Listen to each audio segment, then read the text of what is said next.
Ngiyacela ibangcwele sivule encwadini kaPetru wokuqala chapter 3.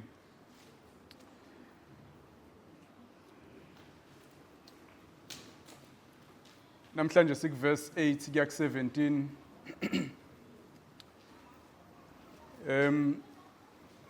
Ngifuna ukuthi ake sizameke namhlanje into ethe ukwahluka. Ngifuna ukubona ukuthi ngeke niqede masinyane ukushumayela khona abazalwane abathe bangasizakala uma singase sijwayele ukwakha isikhathi sembuzo after intshumayelo. Ngifuna ukubona ukuthi kungenzeka yini masizama nje. Mhlawumbe lapha ngasekugcineni kusale noma 10 minutes or so ukuze mawunombuzo ukwazi ukufaka umbuzo wakho siuxoxe.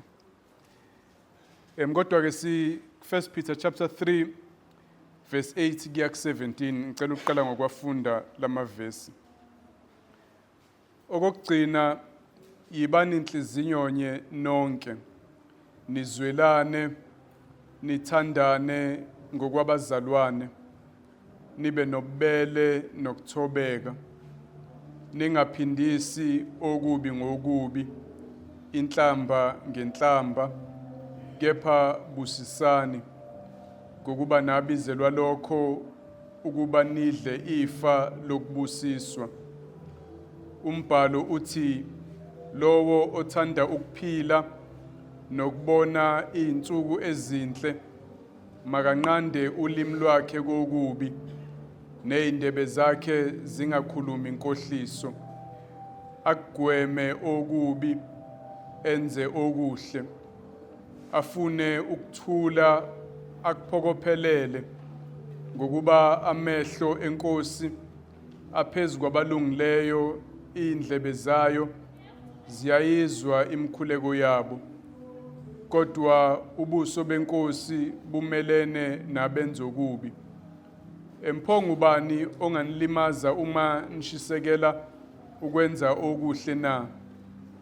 Kepha uma nihlupheka ngenxa yokulunga nibusisiwe ningakwesabi ukwesabisa kwabo futhi ningakhathazeki kodwa mngcwelisweni uKristu njengenkosi enhlizweni yenu nihlale nilindele ukubaphendula bonke abanibuza ngethemba eninalo kepha kube ngobumnene nangokwesaba ninonembeza omsulwa ukuze kuthi kulokho abaninyembenya ngakho bajabhiswe laba abahlambalaza ukuhamba kwenu okuhle kuKristu ngokuba kungcono ukuhlupheka ngokwenza okuhle uma lokho kuyintando kaNkulunkulu kunokuhlupheka ngokwenza okubi. Amen. Ngifisa ke ukuthi le passage sihlukanise kanje. Okokuqala sobona the main instruction uPetru asinikeza yona la okuwona myalo oyi main point okuwukuthi njengabazalwane simele ukuba abantu abalifunayo ubumbano with one another. Simele ukuba abantu abenza okuhle kwabanye futhi bangaphindiseli okubi makwenzeka bona benziwa okubi. Ubumbano lwenziwa kanjalo unity. That's the main instruction. Sibe munye ngokuthi sibe abantu abenza okuhle kodwa futhi bangayiphindiseleli makwenzeka bona benziwa okubi. Then ubanikeza izinto ezintathu abagqugquzela ngazo ekutheni bayenze ngempela lento abayala ngayo. One, ubathembisa ukuthi mabekwenza lokho bazobusiswa uNkulunkulu. uNkulunkulu uzobabusisa. Number 2, abantu abajwayele vele ukwenza okubi uma wena umuntu owenza okuhle. So impilo yakhe izoba kahle uma umuntu owenza okuhle kwabanye. Number 3, noma abantu bengakwenza okubi kodwa isibusiso sakho siguaranteed uNkulunkulu still uyokubusisa ngokwenza okuhle wena. So ileyo ndlela engifuna siqhamukele ngayo. Asibone okokuqala the main instruction kusukela lapha ku verse 8. Okugcina yibani inhliziyo nye nonke. Mayithi okugcina This is the last set kulawo ma-instructions. Yakhumbula uqale ekhuluma nabazwane bonke wathi asithobele ugovernment. Wasiwakhuluma nama-slaves wathi awathobele omaster bawo. Wase wakhuluma nabesifazane abaganile wathi abawathobele amadoda abo even noma kwamadoda angakholwa. Wase wakhuluma namadoda wathi awahlale ngokuqonda namakhosikazi awo. Wonke lama group uwayela ngokuthi awakwenze lokho ebheke kuNkulunkulu. Noma abantu bengakudeserve ukwenziwa okuhle kodwa abakwenze ngenxa kaNkulunkulu abanethemba lokuthi uzobanikeza umvuzo futhi abavikele ebantwini abambi. Then ke okugcina kuleyo set yama instructions akusho ukuthi usiyayivala incwadi kodwa kuleyo set ubuyele ebandleni lonke again. Akasekho igaba ngegaba so imiyalo le eqondene nathi sonke njengebandla. Ulista ke izinto ezu7 la afuna siveze njengabazalwane. Okokuqala yibani inhliziyo nye nonke. Inhliziyo yodwa iveza ukuba nengqondo yodwa. Babekholelwa ngalezi zikhathi ukuthi ukucabanga konke kusenhlizweni. So lisebenzisa igama lenhliziyo ekhomba yonke into engaphakathi yomuntu ukucabanga ama feelings akhe uthi ayibe yodwa kuthina sonke okuchaza ukuba ne-purpose eyodwa. Sibheke enjongweni eyodwa njengebandla likaNkulunkulu. Futhi sinendlela eyodwa yoku-understand ukuthi leyo purpose so i-achieve kanjani. Leyo nto yenzeka ngokuthi sonke sibe abantu abathobela izwi likaNkulunkulu. Izwi likaNkulunkulu kufanele lifundiswe ebandleni bese ibandla lonke liyayithoba ngaphansi kwezwi likaNkulunkulu. Ngaleyo ndlela siyakwazi ukuba mqondo munye. Ma singayithobi phansi kwezwi likaNkulunkulu asikwazi ukuba united ngoba wonke umuntu unowakhe umbono. Wonke umuntu unendlela eyahlukile yokwenza izinto nokubona izinto. The only way yokuthi sikwazi ukuba mqondo munye inhliziyonye ebandleni ukuthi sonke sihlale ngaphansi kokufundiswa kwezwi bese siyalamkela sithobe ngaphansi kwalo. Atho kwesibili nizwelane nibe nesympathy with one another. Kuchaza ukuthi umuntu angayicabangeli yena akabacabangela abanye. Akanotice mabe sebuhlungwini, akabone mabe offendekile mhlambe ngendlela akhulume ngayo. Akazama umuntu ukubona izinto ngamehlo abanye abantu. Ungahlezi ubuka nje ngeyakhe indlela wenza ngalendlela efunwa uwena. Iba nozwelo kubanye abazalwane ubacabangele ukuthi bona bafisani babona kanjani kwenzeka nenhlizweni zabo. Asibe abantu abanendaba nabanye. Nithandane ngokwabazalwane. Number 3 lo. Okusho ukufiselana ngempela izinto ezinhle. Umuntu uma umthanda i-bottom line yokuthanda umuntu kumfisela okuhle. Uyamenzela mawunamandla okumenzela okuhle. Uyamlekelela ngokomoya umzawone mawumthanda ngeziphiwo zakho uyayikhandla ngenxa yakhe. Uyamlekelela physically ezidingwe nje zokwenyama mawumthanda umuntu awumyekelela ukuthi aswele. Asithandaneni ngothando lobuzalwane. Lapho futhi kubalwa le ndaba yokuba affectionate. Ukuba nenhliziyo efudumele towards abazalwane. Uyabalangazelela, uyajabula ukuba nabo, awubenqeni, abasisi isicefe kuwena, kodwa uyabagona enhlizweni yakho, uyasondela kubona, uyakuthakasela ukuba nabo, uaffectionate, ufudumele towards abanye abazalwane. Ufuna sibe njalo uNkulunkulu omunye nomunye. Athi nibe nobele, inhliziyo ethenda, inhliziyo esensitive. Ekakhulukazi ekuthena abanye bafila kanjani mabexakekile nawe uyazwela uyathinteka. Inhliziyo ethintekayo imizwa yabanye abantu. Singabe nenhliziyo eqinile engazweli engenandaba nokuthi kwenzakalani kwabanye. Nokuthobeka, umqondo ohumble. Ukuyibona sengathi uyinto engabalekile kakhulu wena. Ubone abanye bebalekile kunawe. Ileyo nto eholela ekutheni noma woniwa awucasuki kakhulu ngoba vele ngubani mina. Makuthiwa khona ozokoniwa vele bekufanele kube yimini. Rather than ukuthi bona bani yena. Abangazi ukuthi ngubani mina bese ucunuka kakhulu kunendlela okufanele ucasuke ngayo noma woniwa. Umuntu oyibona ephansi uyakwazi nokubaxolela abanye abantu ngoba akakhubeki njengomuntu olwela isithunzi sakhe oyibona ebalekile. Lento yokuba humble yokuzehlisa iyenye yezinto eyenza ukuthi kube nokuthula ebandleni likaNkulunkulu. And uverse 9 uya lapho, ningaphindisi okubi ngokubi inhlamba ngenhlamba. Makhona okwenza okubi in general, nanoma ingabe yini embi umuntu akwenze yona, awuphindiseli.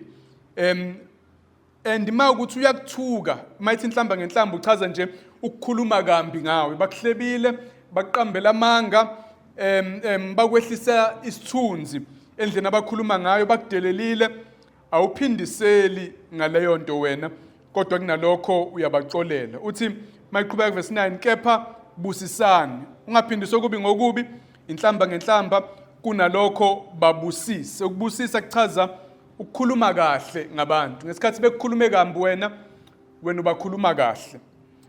Ngesikhathi bekufisela izinto ezimbi, bezama ukwehlisa isithunzi, wena ubafisela okuhle, ubenzela okuhle, uyabaphakamisa, uyababusisa. Ukubusisa kusho lokho, ukhuluma kahle, ubafisela okuhle, ubakhulekelela izinto ezinhle, ubenzela izinto ezinhle, ukuze umuntu uma umenzela into enhle athi waze wangibusisa.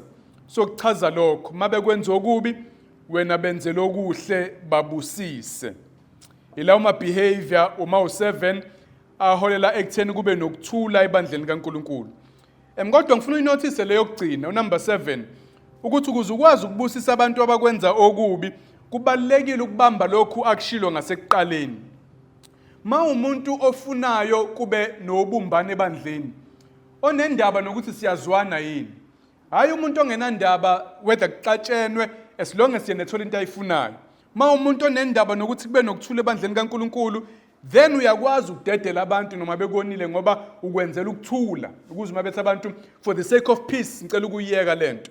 Kuhle ukwenze njalo ku-biblical, ukuze kube nokuthula, wamkele ukoniwa wena. Uyadinga ukuba umuntu onozwelo nabanye, ukwazi ukubona izinto ngawo abamehlo. Mhlawumbe baze bathi nje ngami ngoba bebebona ukuthi kumina awuthi ngilungise la ngibona ukuthi akuzukulunga yini. Uyazama ukungena ezicathulweni zabanye, ubona izinto ngendlela abayibona ngayo, ukuze ungabe umuntu ocunuka nje ehleze eyidefender. Uthando liyakwenza ukuthi ungabagweba abanye. Mayikonile umuntu omthandayo, kulula ukumxolela kunomuntu ongamthandi mayekonile. Ngakho zonke lezi zinto zenza sikwazi ukwenza uverse 9. Lento yokuba nenhliziyo ethenda, ukuba nobubele, nozwelo komunye umuntu, uyamxolela njengalokhu nawe ufuna ukuxolelwa. Siyalwa labangcwele ukuba abantu abanokuthula masabantu abasindisiwe. Amen. Ibandla likaNkulunkulu akumelanga sengabe indawo yezingxushunxushu, indawo yokuqwebhana, indawo labantu bexabana khona bengezwani, kuzwe kuthiwa amabandla yasplitha. Leyo nto ayisiyintando kaNkulunkulu. Indlela esiyinqoba ngayo leyo nto ilama behaviors esiyalwa ngawo la. Amen. Masonke siyenza lento le azizukuba khona izingxabano ezingalungi. Hayi ukuthi akwenzeka abantu bonane, kodwa abantu baphindisela okubi, ngakho ingxabano ayibhebhethekeli phambili. Abantu bayazehlisa, ngakho abacunuka, bekho abantu abacasukile lababamba amagqubu ngoba ubuyini vele wena. Bengiyini vele mina. Soni nje esilando uNkulunkulu sami ngijabulela nje ukuthi nami ngibaliwe ebandleni. Jabulela nje ukuthi nami igama lami libhaliwe encwadini zokuphila. Phokunani mabe ngithukile, phokunani mabe ngihlebile, ngoba bayenze njalo nenkosi yami. Uma bakwenza kuJesu, why not kuwena? Uyini vele kangaka, uyibona uyini? Uzudinwe ngendlela odinwa ngayo mawoniwe. Nami ngisho kumina lokho. Amen. Uyabagqugquzela ke ngeindlela ezintathu. Number 1, uthi mawenze njalo uzobusiswa. Yabona mayiqhubeka verse 9. Uthi ngokuba nabizelwa lokho ukuba nidle ifa lokubusiswa. Nabizelwa ini? Nabizelwa ukuba abantu abaphila ngalendlela kade eyisho. Ukuba abantu abayivaluisha indaba yobunye nokuthula phakathi kwabazalwane, abantu abathobekile, abantu abanothando for one another, abantu abangaphindiseli lapho boniwa. Nabizelwa ukuthi nibe njalo nina abazalwane. Isizathu sokuthi uNkulunkulu anibize ukuthi nibe njalo ukuze nidle ifa lokubusiswa. uNkulunkulu ufuna ukusibusisa and kunendlela afuna siyiphathe ngayo khona ezosibusisa uNkulunkulu. Le ndlela yokuzehlisa yokuzenza into engelutho phambi kwabantu ungayiphakamisi iyona kanye uNkulunkulu athanda ukuyibusisa. Khona linye ivesi elithi abayiphakamisayo uNkulunkulu uyabehlisa. Kodwa bonke abazehlisayo uNkulunkulu uyabaphakamisa.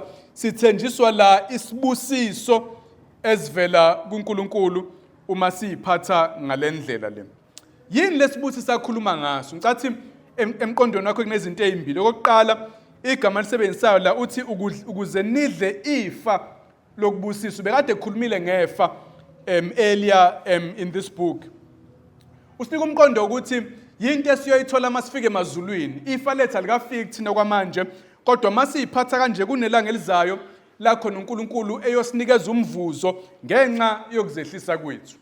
Ma ubukeka njengesilimo kwamanje, ubukeka njengomuntu oyisithithithi, abantu benza noma kanjani wena ungayiphindiseleli, likhona ilanga la khona ozovuzwa ngalo ngokwenze njalo. Ngokuzehlisa kwakho awulahlekelwa yilutho, uNkulunkulu kunefa azokunika lona. Kodwa mawufunda uverse 10 uthola nomqondo ukuthi leli ifa yibusisa uNkulunkulu asinika zona sisaphila la emhlabeni.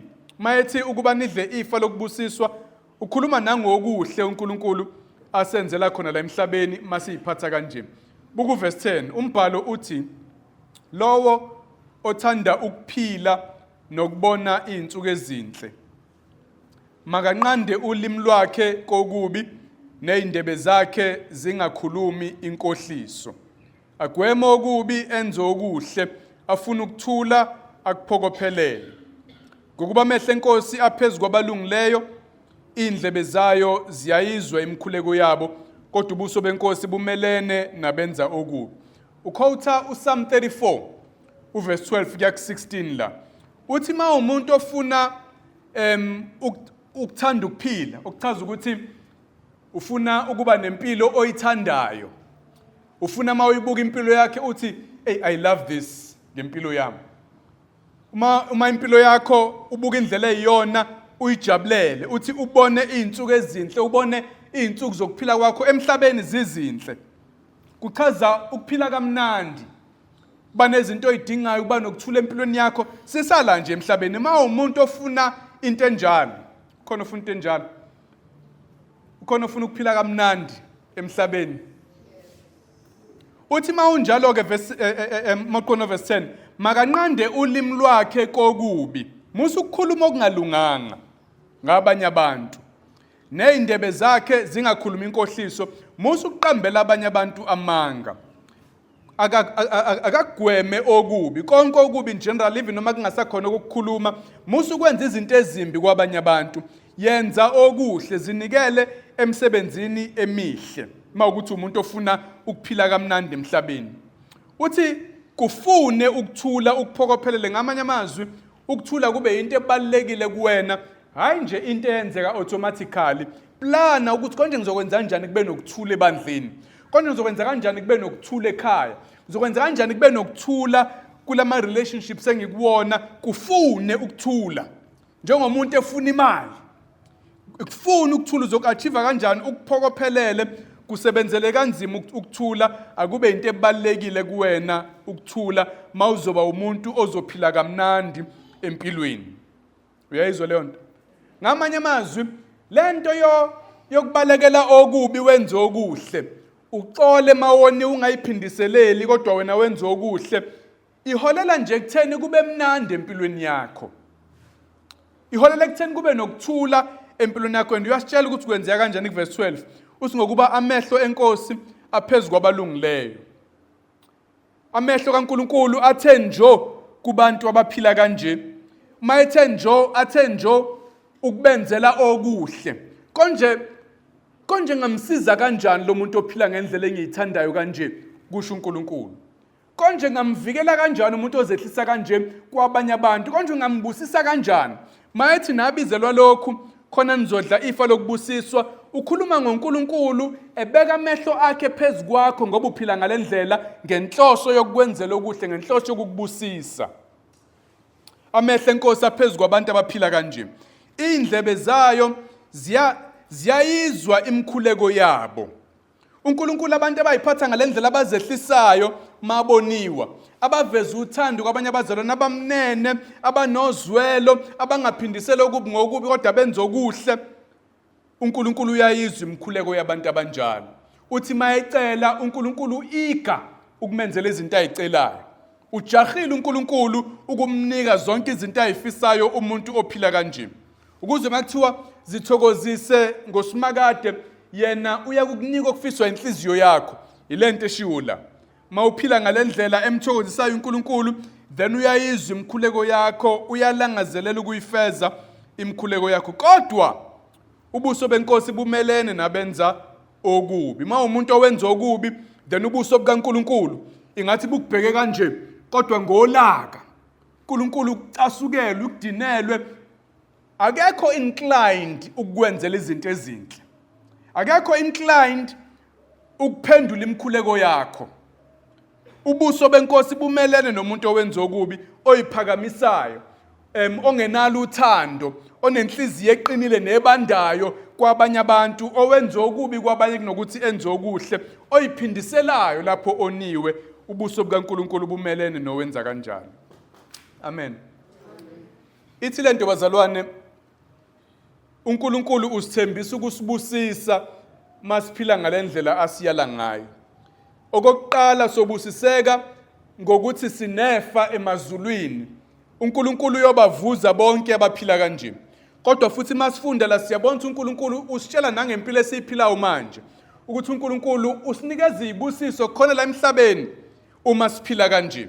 Amehlo akhe ayasibheka, indlebe zakhe ziyavuleka kwimthandazo yethu uma siphila kanje. The opposite is true. Manje awuyinuka amakhwapha akhe, ngoba sifa wenze njalo uma uNkulunkulu ekhuluma.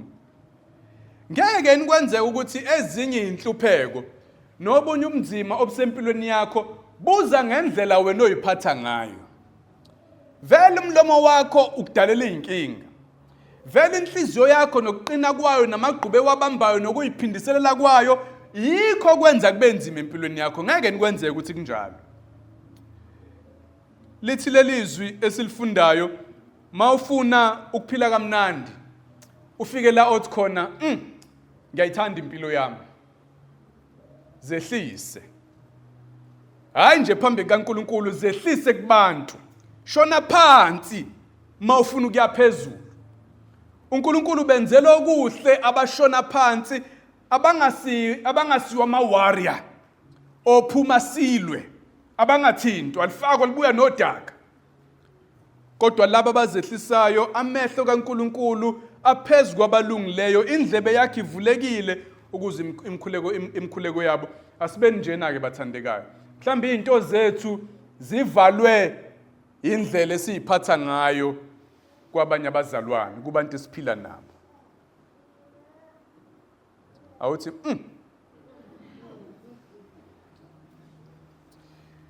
imotivation yokuqala leyo. Motivation number 2 kuverse 13. Ma uyiphatha ngalendlela ngaphandle nje kokubusiswa uNkulunkulu, nabantu abavamile ukukuhlukumeza ma uyiphatha nje. Uthi verse 13, pho ngubani onganilimaza uma nishisekela ukwenza okuhle na? Ubani ozolimaza wena owenza imisebenzi emihle kujwayelekile? Isikhathi esiningi abantu abazondwa abanye, abalimazwa abanye abantu, ingoba vele bawohlupho kwabona. Ngokujwayelekile nje abantu abakuzondeli ukuyiphatha kahle.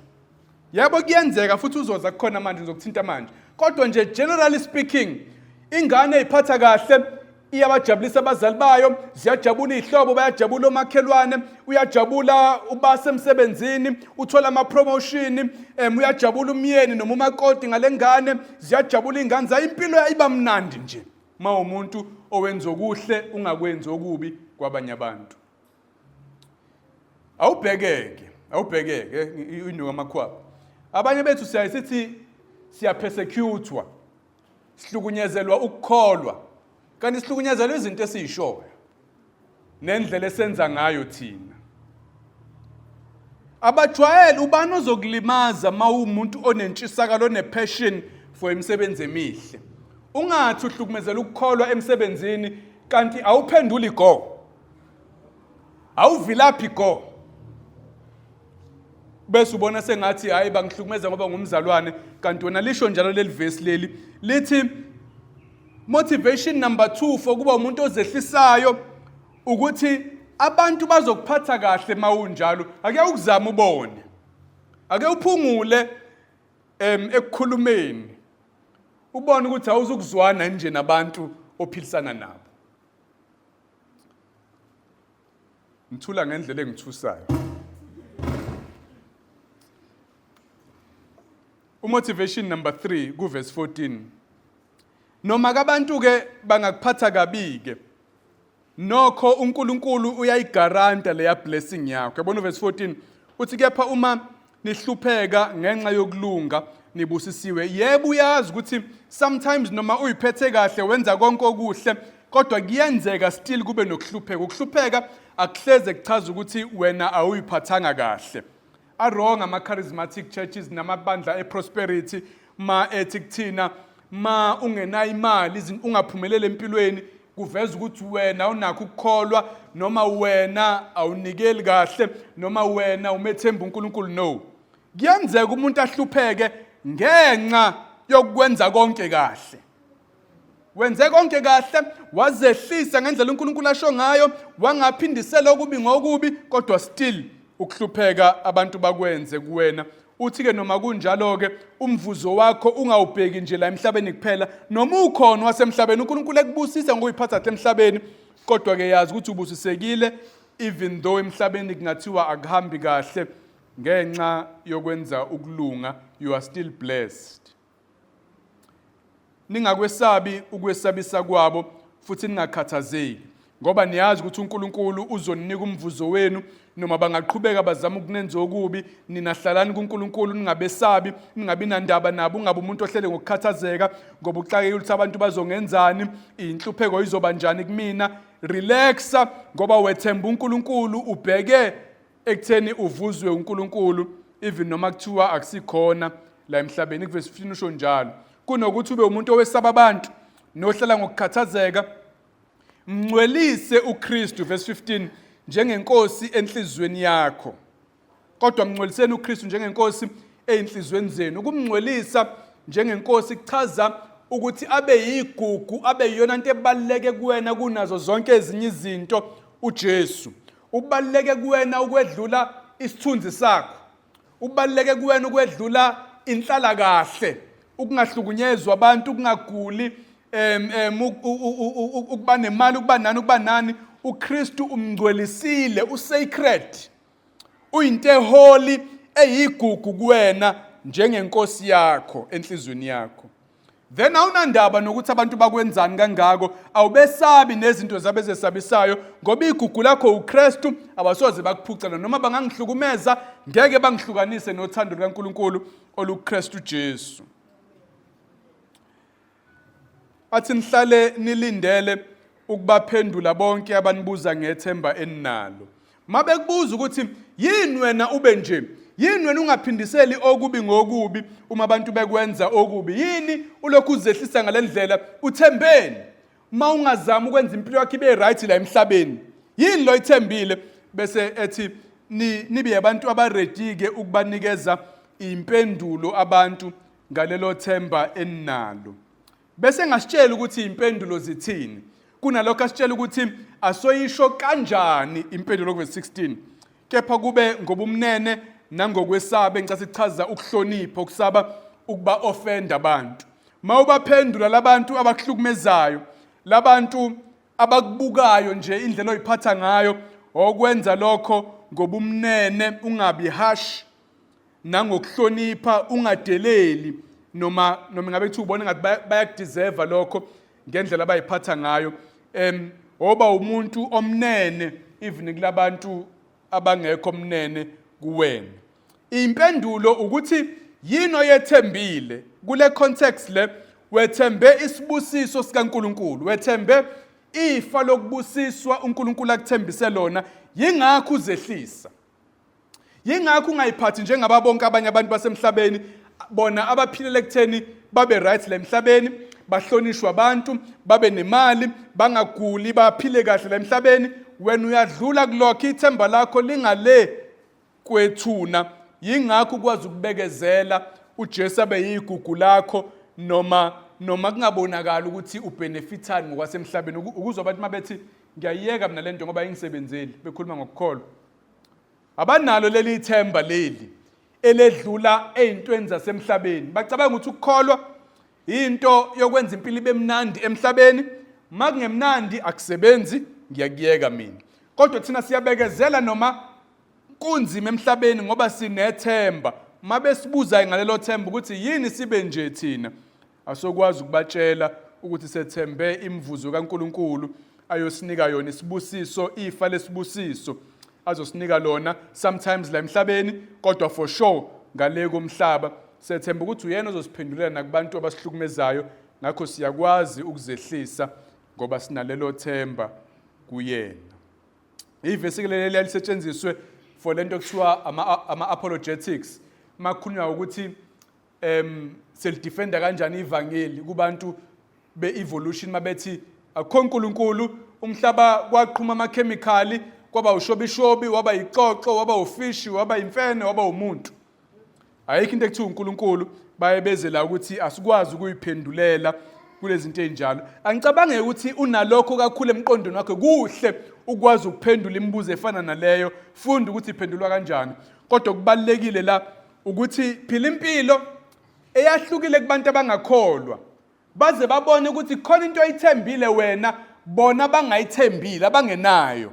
Bese mabekubuza ngayo ukwazi ukubavezela ukuthi uthembe uNkulunkulu ozokunikeza umvuzo ngendlela ophila ngayo, futhi abagwebe bonke abaphambene nentando yakhe. Cathi ubheke kulokho ikakhulukazi okuyinto sonke esingakwazi ukuyenza njengabazalwane. Kodwa ophendula ngobumnene, ungayitholi sewuhlukumezwa abantu, sewuzondwa abantu, ngoba vele uyadelela. Udelela noma ukhuluma iqiniso. Ulibeka kambi nje iqiniso. Bese thi ninonembeza omsulwa, okuchaza ukuthi leli qiniso olikhulumayo, le impendulo oyikhiphayo, impendulo oyiphilayo nawe. Awuyena umuntu okhuluma izinto kanti ngasese nawe awuyiphili ngisho ukuyiphila, uyihypocrite, unembeza wakho uyakulahla.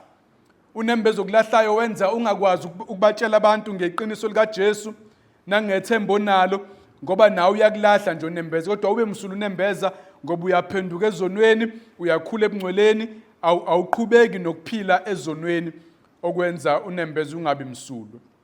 Athi ukuze ukuthi kulokho abaninyembenya abanikhuluma kambi ngakho bajabhiswe labo abahlambalaza ukuhamba kwenu okuhle kuKristu. Mawuzobatshela iqiniso oliphilayo unembeza wakho umsulwa, bayojabhiswa, bayophoxeka either khona la emhlabeni ngoba sekuvela ukuthi yazi bebekhuluma into engekho, uphila ngokulunga lo muntu lo. O makungakhona la emhlabeni, emazulwini kunelanga uNkulunkulu la ayosiphendulela khona eseveza ukuthi naba abantu akade bephila iqiniso, nina nonke ekade nimelene nabo, inina ebeniphambukile eqinisweni, bayojabhiswa ngoba besiyiphila lento unembeza ubumsulwa, lento ekade siyisho. Ivesi lokugcina lika 17, ngokuba kungcono ukuhlupheka ngokwenza okuhle uma lokho kuyintando kaNkulunkulu kunokuhlupheka ngokwenza okubi. Kungcono ngoba ukuhlupheka ngokwenza okuhle kunomvuzo, kunefa lokubusiswa emazulwini nasemhlabeni. uNkulunkulu uyakubusisa mawubekezelela inhlupheko ezingakufanele ngoba wena kade wenza kahle. Uzokubonisa impilo emnandi oyithandayo, uzokubonisa izinsuku ezinhle uNkulunkulu la emhlabeni noma emazulwini. Kungcono ke ukuhlupheka khona uzothola lowo mvuzo lowo. Uma kuyintando kaNkulunkulu, ngoba ngokujwayelekile kakusiyintando kaNkulunkulu ukuthi umuntu ahlupheke mayenze kahle. Ngokujwayelekile umuntu owenza kahle uphila kahle. Niyezwa lento bangcwele? Ibalekile leyo nto ukuthi siyikhumbule. Ukuthi kukhona into ethiwa ukuvuna okutshalile. Niyezwa bathanda? Okwazi ukureflecta ubuke empilweni yakho ukuthi sometimes izimo zempilo esikuzona sikuzona ngoba satshala ukuthi sibe kuzona. Ibhlungu ne? Kodwa uyiqinisa ngithi. Ezinye izimo zempilo akusiyi intando kaNkuluNkulu ukuthi sibe kuzona, sikuzona ngoba saphuma entandweni kaNkuluNkulu. Bese ke noma uNkulunkulu asixolela kodwa sometimes akawasusa ama consequences ezinto ezizenzile.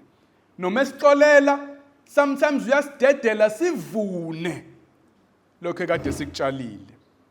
Asozehlisa ke nalapho singayimangaleli inkosi. Sometimes siyayimangalela inkosi, sicomplain, sikhonone, yini mina kube njena empilweni yami, ngobani mina? Kodwa sometimes akusiyona intando kaNkuluNkulu nje ithine siyifakile. Asogada ke bangcwele singangeni lapho ngokwenza okuhle sikubalekele okubi. Kodwa ke kuyenzeka sometimes kube intando kaNkuluNkulu ukuthi uhlupheke ube wenze okuhle. Singahambi ke sithi kubantu mabese ingcakini bayifake bona bayavuna abakutshalile. No. Asazi. Akuyona futhi indaba yethu. Mina ngiyikhuluma ngoba ngiyafundisa phela la. Angazi nami ubani ohlupheka ngezenzo zakhe ubani. Kukhona sometimes mase kuchaza umunye uyabona ukuthi uyavuna uNkunzimalanga. Kodwa kuyenzeka omunye ahlupheke engenzanga okubi kodwa kuyintando kaNkuluNkulu njengoJesu wayengcwele akukaze kuphume ngishizwi elamanga elilodwa emlonyeni wakhe kodwa wahlupheka ukudlula thina sonke la kuyenzeka kube kanjalo. Kungcono ke ukuba umuntu onjalo kunokuthi ube umuntu ohluphekela okubi. Amen. Singisummarize. Umyalo esinikwa wona la ukuthi asibe abantu abakuphokophelelayo ukuthula. Sikuthandeni ukuthi kube nobunye ebandleni kaNkuluNkulu emndenini yethu kuma relationships esinawo even nabantu abangakholwa. Asizameni ukuba abantu abahlala ngokuthula nabanye abantu. Ukwenza kanjani lokho? Ngokuthi wena ube umuntu owenza okuhle kodwa akekho oniwa wena. Akekho okhulunywa kambi wena. Akekho hletshwa wena.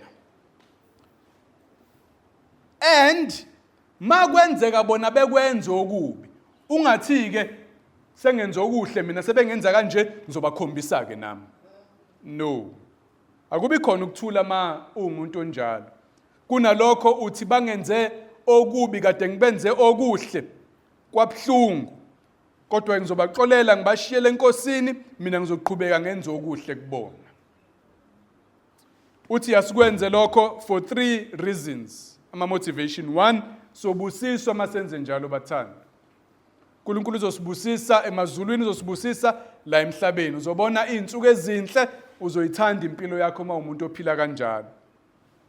Okwesibili abantu abajwayele vele ukuhlukumeza umuntu ophila kanjalo.